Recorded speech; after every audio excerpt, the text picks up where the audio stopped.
जुकाम।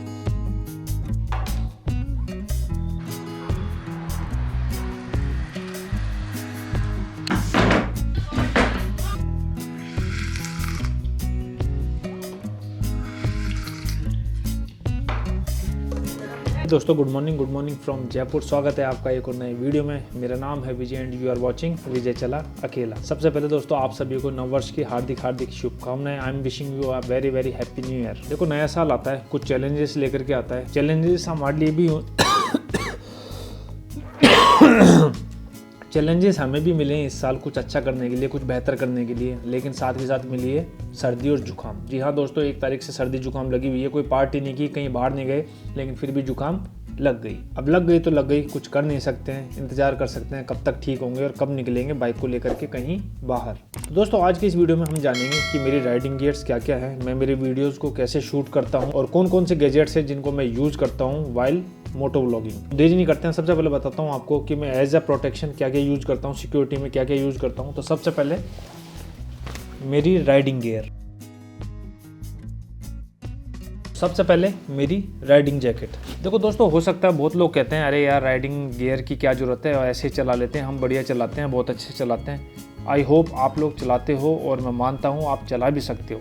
लेकिन ये जो होता है ना, ये इसलिए नहीं है कि मतलब आप अच्छे चलाते हो, ये इसलिए भी हो सकता है कि कोई दूसरा है ना वो बेकार चलाता हो सकता है कई बार कोई मतलब बिल्कुल गलत तरीके से बाइक चला रहा हो। ऐसा भी हो सकता है कोई बिल्ली गाय कुत्ता वगैरह आपकी गाड़ी के आगे आ जाए, बाइक के आगे आ जाए, फिर आप क्या करोगे? आप तो अच्छा चलाते हो। तो इसलिए भैया एक बेहतर राइडिंग गियर होना बहुत ज़रूरी है। बजट ज़्यादा नहीं है, कोई बात नहीं, एक मतलब बेसिक जो आती है ना, ये राइनॉक्स की जैकेट आती है। इसका लिंक मैं दे दूंगा डिस्क्रिप्शन में, सबका लिंक दे दूंगा, वो देख लो भाई।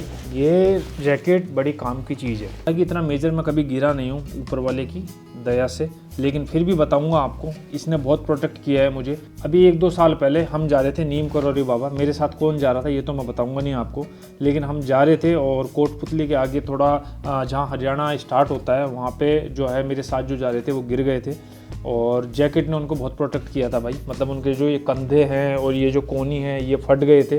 तो आप देख लो कि राइडिंग गियर अगर नहीं होता, राइडिंग जैकेट नहीं होती तो क्या होता। इसलिए एक अच्छी राइडिंग जैकेट बहुत ज़रूरी है।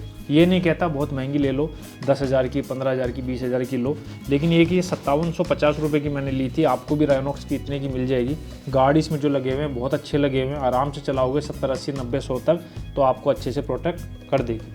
देखो राइडिंग जैकेट तो हो गई। राइडिंग जैकेट के बाद में प्रोटेक्शन की बात करें तो आती है राइडिंग पैंट, जो कि मेरे पास नहीं है। वो इसलिए नहीं है, 7-8 हज़ार रुपये के बजट में एक ठीक ठाक आती है, तो अभी बजट नहीं था भाई तो नहीं ली। लेकिन ऐसा नहीं है कि प्रोटेक्शन में कोई कमी रखी है। मैं पहनता था अब तक ये नी और एल्बो गार्ड, ये दिख रहे होंगे आपको।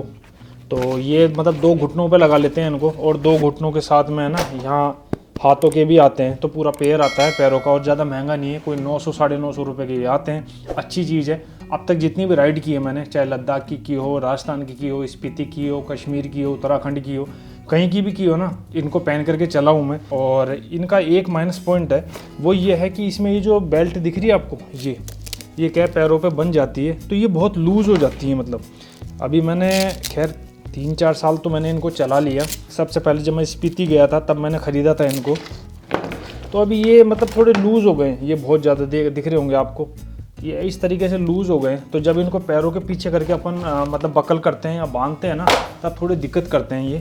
तो अभी इतना 3-4 साल चला लिए 900 रुपये को, और क्या चलाना है। तो अभी तो सोच रहा हूँ मैं राइडिंग पैंट ले लूँ, लेकिन अभी बहुत समय से मैं इनको यूज़ नहीं कर रहा हूँ। अभी जो भी राइड कर रहा हूँ मैं उनको पहनता नहीं हूँ मैं, तो राइडिंग पैंट मेरे पास नहीं है।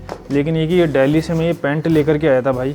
ये विंटर पैंट है वैसे तो, ये देखो आप, क्या पता आपको दिख पा रही है कि नहीं, ये विंटर पैंट है। और इसमें है ना मतलब विंड प्रूफ है, वाटर प्रूफ है, स्नो प्रूफ है, पानी वगैरह इसमें नहीं जाता। लेकिन इसकी जो लेयरिंग है ना, ये थोड़ी मोटी है, तो अगर आप नॉर्मली गिरते हो ना तो ये प्रोटेक्ट कर देती है आपको। लेकिन ये प्रोटेक्ट करेगी आपको केवल छिलने से।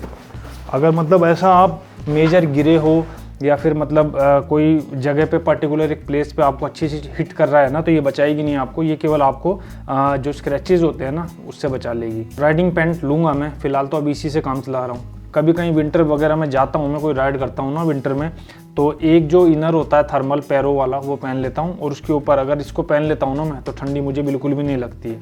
अब बात करते हैं हम ग्लव्स की। देखो जब मैं लद्दाख गया था तो ग्लव्स ख़रीदे थे मैंने ये, और कुछ भी चीज़ मैंने जो है ऑनलाइन नहीं ख़रीदी थी, सब ऑफलाइन ही लेता हूँ मैं। तो इस पे ये क्या कौन सी ब्रांडिंग है, ये है मसोन टैक्स, ये दिख रहा होगा आपको, ये देखो ये मसोन टैक्स है। और ग्लव्स तो ठीक हैं और बढ़िया हैं, मतलब ठंडी में भी पहन लेते हैं ना, तो ऐसा नहीं है कि बहुत ज़्यादा ठंड लगती है और ऐसा भी नहीं है कि मतलब बहुत ही ज़्यादा गर्म कर देते हैं। पहनने में कंफर्ट है, कहीं कोई दिक्कत नहीं है। गार्ड वगैरह की बात करें तो गार्ड इस पर लगे हुए हैं, देखो यहाँ भी नकल गार्ड वगैरह लगा हुआ है। एक छोटा मोटा गिरा था मैं हल्के से, तो यहाँ हल्के से स्क्रैचेज हैं। अगर यहाँ ग्लव्स नहीं होता तो मेरे हाथ पर लग जाती, चाहे वो छिल जाते, चाहे नक्के टूट जाते, कुछ भी हो जाता, लेकिन इसने प्रोटेक्ट किया है यहाँ पे ना। फ्रंट की बात करें तो यहाँ पे भी गार्ड लगे हुए हैं, ये देखो यहाँ पे भी हल्के हल्के स्क्रैचेज हैं। तो जब गिरते हैं तो यही चीज़ें हैं जो आपको प्रोटेक्ट करती हैं। तो ये ग्लव्स काफ़ी अच्छे हैं, 1800 कुछ रुपए के लिए थे मैंने, जो बढ़िया काम करते हैं। अगर बात करते हैं ठंडी रोकने की, तो विंटर में कैसे क्या लेयरिंग वगैरह मैं डालता हूँ तो बताता हूँ आपको। सबसे पहले मैं पहनता हूँ अंदर थर्मल पहन लेता हूँ, थर्मल के ऊपर टी शर्ट वगैरह डाल लेता हूँ मैं, और कोशिश करता हूँ कि हाफ स्लीव की टी शर्ट हो, क्योंकि फुल सब कुछ रहता है ना, तो वो हाथ जो हैं वो पूरे यहाँ तक टी शर्ट वगैरह आ जाती हैं, तो हाथ मुड़ने में थोड़ा सा दिक्कत करता है। उसके ऊपर पहन लेता हूँ कोई स्वेटर वगैरह, और स्वेटर के ऊपर पहन लेता हूँ मैं राइडिंग जैकेट, और राइडिंग जैकेट के ऊपर मैं पहनता हूँ विंड चीटर। विंड चीटर बहुत सही चीज़ है भाई। विंड चीटर था मेरे पास में ब्लैक वाला, जो फट गया है, उसकी उम्र हो गई थी, मैंने उसको 2-3 साल चला लिया था, लेकिन अभी जो विंड चीटर लाया हूँ ना मैं, वो बेस्ट है और वाटर प्रूफ है, स्नो प्रूफ है, पहन लूँगा तो हवा अंदर नहीं जाएगी। तो ऐसा एक विंड चीटर आप भी ले लो। अब बात आती है जूतों की। देखो जूते राइडिंग बूट्स हैं वो भी महंगे आते हैं, बजट नहीं हो तो एक नॉर्मल शूज़ आते हैं लेदर के, वो ले सकते हो। अभी तक मैंने 5-6 साल जो काम चलाया ना, तो हमारे यहाँ जयपुर में एक रिजर्व पुलिस लाइन है, जहाँ पुलिस के जो हैं वो इक्विपमेंट्स मिलते हैं, या ऐसा कह सकते हो उनकी जो वर्दी है, ड्रेस है, यूनिफॉर्म है, उससे रिलेटेड सामान मिलते हैं चांदपोल में। तो वहाँ गया था मैं, वहाँ से मैंने 4-5 साल पहले पुलिस वाले जूते खरीदे थे। वो जूते क्या है, बड़े मतलब मजबूत होते हैं, और 5-6 साल मैंने उनको चला लिया। अभी भी उनका सोल जो है वो टूटा नहीं था, लेकिन ऊपर से स्क्रैचेस वगैरह आ गए थे, क्योंकि लद्दाख भी पहन लिया, स्पीति पहन लिया, बहुत जगह मतलब हर राइड पे उसको पहना है मैंने। सोचा यार अब इनको फेंक देते हैं, नए लेते हैं, बहुत टाइम हो गया इन पे जुल्म ढाते हुए, तो उन जूतों को अभी रिसेंटली फेंक दिया मैंने।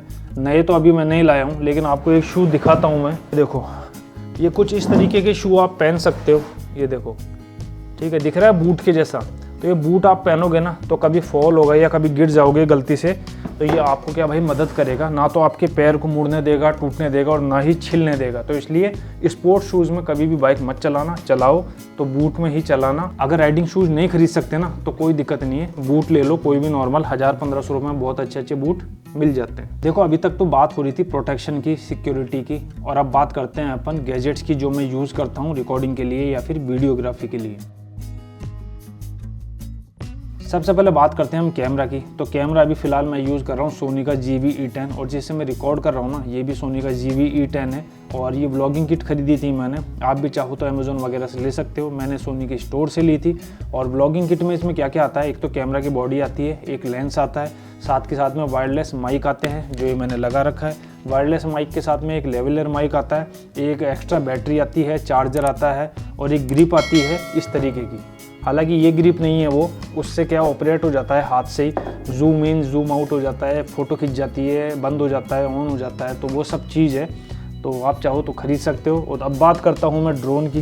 तो देखो मैं यूज़ करता हूँ DJI का मैविक मिनी, और तकरीबन 3-4 साल पहले मैंने इस ड्रोन को ख़रीदा था। ड्रोन काफ़ी अच्छा है, वैसे तो ये ड्रोन थोड़ा सा आउटडेटेड हो गया है, लेकिन आपको एक बात बताता हूँ, जितना मेरा यूज़ है ना, उस हिसाब से मुझे ये ड्रोन परफेक्ट है। अब बात करते हैं अपन दूसरे कैमरे की। देखो रिसेंटली मैंने ख़रीदा है Insta360 का X3, ठीक है। नया X5 जो है लॉन्च हुआ है, तो X3 पे जो है प्राइसिंग थोड़ी कम हो गई थी, तो ये 26 या 27 हज़ार रुपये का मुझे पड़ा था। हालांकि मैंने इसको अभी तक प्रॉपर यूज़ नहीं किया है, और वो यूज़ इसलिए नहीं किया है कि जब से इसको ख़रीदा है ना, तब से मैंने नई बाइक ले ली, आपको पता होगा सुजुकी की V-Storm, और उस बाइक पे अभी तक कोई लॉन्ग राइड मैंने नहीं की है। तो मेरा प्लान ये था कि उस पर ही लगा करके चलूँगा। तो अगली जो राइड करूँगा मैं सुजुकी से, तो फिर यही वाला जो है कैमरा मैं यूज़ करूँगा बाइक पे, तब देखेंगे शॉट्स कैसे आते हैं। अच्छा, इसको माउंट कैसे करता हूँ मैं, वो भी बता देता हूँ आपको बाइक के ऊपर Insta360 को। तो एक ये टेलेसिन का यूनिवर्सल ट्यूब माउंट आता है, ये दिख रहा होगा आपको टेलेसिन का। तो इसके अंदर कुछ इस तरीके की माउंटिंग आती है, ये दिख रही होगी आपको। ये वाला जो पोर्शन है ना, ये बाइक के ऊपर लग जाता है आराम से, मतलब किसी भी जगह माउंट आप कर सकते हो। फिर उसमें लगते हैं ये वाले छोटे छोटे जो माउंट है ना, ये माउंटिंग दिख रही होगी आप, ये लगते हैं और उस पर फिर ये लग जाता है। ये दिख रहा है आपको, ये बड़ी रॉड है, मतलब अभी तो छोटी दिख रही है पर ये बड़ी होती जाती है। देखो अभी इतनी हो गई, अभी और होएगी, हाँ इतनी होएगी शायद, है ना। तो ये काफ़ी बड़ी हो जाती है। तो इसके ऊपर फिर यहाँ ऊपर लग जाता है कैमरा Insta360 और उससे जो है आप बढ़िया शॉट ले सकते हो। सबकी लिंक मैं दे दूंगा आपको डिस्क्रिप्शन में। अब बात करते हैं अपन हेलमेट की। देखो हेलमेट कोई सा भी हो, सब हेलमेट अच्छे हैं, लेकिन कोशिश करना फुल फेस हेलमेट हो। फुल फेस हेलमेट होता है ना अगर, तो आपके गाल वगैरह, नाक, ये चेन वगैरह सब कुछ जो है प्रोटेक्ट रहता है। तो जो हाफ फेस हेलमेट होते हैं ना, वो ठीक नहीं होते हैं। आगे से कुछ पत्थर वगैरह भी आ जाता है ना, तो प्रोटेक्ट नहीं करेंगे आपको। मैंने अभी तक काम जो चलाया था अपना हेलमेट का, तो 1600 रुपये का एक हेलमेट था, स्टड्स का थंडर, हाँ स्टड्स का थंडर था, उससे काम चलाया था मैंने। लेकिन जब मुझे लगा कि यार विंड नॉइज़ बहुत ज़्यादा आता है ऑडियो में, जो है आवाज़ वॉइस है ना, विंड नॉइज़ बहुत ज़्यादा आती है, तब मैंने सोचा यार हेलमेट बदल लेते हैं। तब मैंने लिया ये SMK का स्टेलर। बहुत सारे मॉडल हैं इसमें और बहुत सारे जो है ग्राफिक्स आते हैं इसमें, लेकिन एक बेसिक ग्राफिक जो आता है ना, बिल्कुल सिंपल, ये पसंद आया था मुझे, तो ये ले लिया था मैंने। तो जब से लिया हूँ तो काफ़ी राइड कर ली मैंने इस पर। अभी स्पीति भी जा कर के आया था इससे। हेलमेट काफ़ी अच्छा है, हवा वगैरह आपके हेलमेट में बिल्कुल भी नहीं आती। और साथ के साथ बेस्ट पॉइंट इसका क्या है कि इसके अंदर है ना पिन लॉक लगा हुआ है, ये देखो आपको दिख रहा होगा, ये पिन लॉक एक लेयरिंग है। इस लेयरिंग के कारण क्या होता है ना, फॉग जो है वो जमता नहीं है आपके हेलमेट पे। तो आप अगर स्नो में जा रहे हो, बारिश में चला रहे हो, कुछ भी हो, तो जब आप सांस लोगे ना या भाप छोड़ोगे मुंह से ऐसे, तब वो उस पर जमेगी नहीं। तो ये बहुत अच्छी चीज़ है। अब बात करता हूँ मैं कैमरे की। तो अभी जो कैमरा मैं यूज़ कर रहा हूँ मेरे हेलमेट पे, वो है GoPro का Hero 9 Black। इस कैमरे से सेटिस्फाई हूँ भाई मैं, बहुत अच्छा परफॉर्म करता है, बैटरी वगैरह ठीक चल जाती है और जैसा मेरा यूज़ है ना उस हिसाब से बेस्ट है। बात करते हैं मैं वीडियो बनाता कैसे हूँ। अब देखो मैं कैसे शूट करता हूँ इसकी बात कर लेते हैं अपन। दोस्तों जब मैं एक जगह रुक जाता हूँ और या कोई ढाबा हो या कोई एक हॉल्ट लेता हूँ, कुछ देखता हूँ ना, तो जिस कैमरे को अभी मैं यूज़ कर रहा हूँ सोनी के, वो इसका यूज़ करता हूँ बिल्कुल, चाहे ब्लॉगिंग हो या फिर कहीं शूट लेना हो। इसके अलावा जब बाइक पे चलता हूँ तो ये GoPro का Hero 9 Black है और कुछ शॉट्स के लिए जैसा मैंने आपको बताया Insta का 360 है। तो ये 2-3 इक्विपमेंट है मेरे पास में। कई अच्छी लोकेशन आती है जहाँ मुझे लगता है ड्रोन उड़ाना चाहिए, तो ड्रोन मैंने आपको दिखाई दिया। इन सब को कंबाइंड करके मैं लैपटॉप में डाल देता हूँ और एडिटिंग पेल देता हूँ। एडिटिंग कैसे करता हूँ मैं? एडिटिंग में करता हूँ भैया Adobe का Premiere Pro, हाँ उससे कर लेता हूँ मैं। और बेसिक एडिटिंग करता हूँ मैं, कोई ज़्यादा उसमें तड़का वगैरह नहीं लगाता हूँ। और अगर आप भी मोटो ब्लॉगिंग करना चाह रहे हो तो ये सारी गियर्स वगैरह ले सकते हो। ऐसा नहीं कि ये चीज़ें मैंने फर्स्ट टाइम ही खरीदी और बेस्ट है, नहीं, मैंने और भी काफ़ी सामान खरीदे हैं इनके अल्टरनेटिव में, लेकिन वो अच्छे नहीं थे। तो अभी जो मैं यूज़ कर रहा हूँ ना, ये बेस्ट है, इसलिए मैं आपको बता रहा हूँ कि आप चाहो तो ले सकते हो। तो आज की वीडियो में ये बताना था मुझे आपको कि क्या क्या गियर्स मैं यूज़ करता हूँ, क्या क्या प्रोटेक्शन मैं यूज़ करता हूँ। आई होप आपको ये वीडियो थोड़ी सी इंटरेस्टिंग लगी हो तो लाइक कर देना। मिलते हैं नेक्स्ट वीडियो में, जब तक के लिए हंसते रहिए, मुस्कुराते रहिए, चमकते रहिए। Till then take care, bye bye.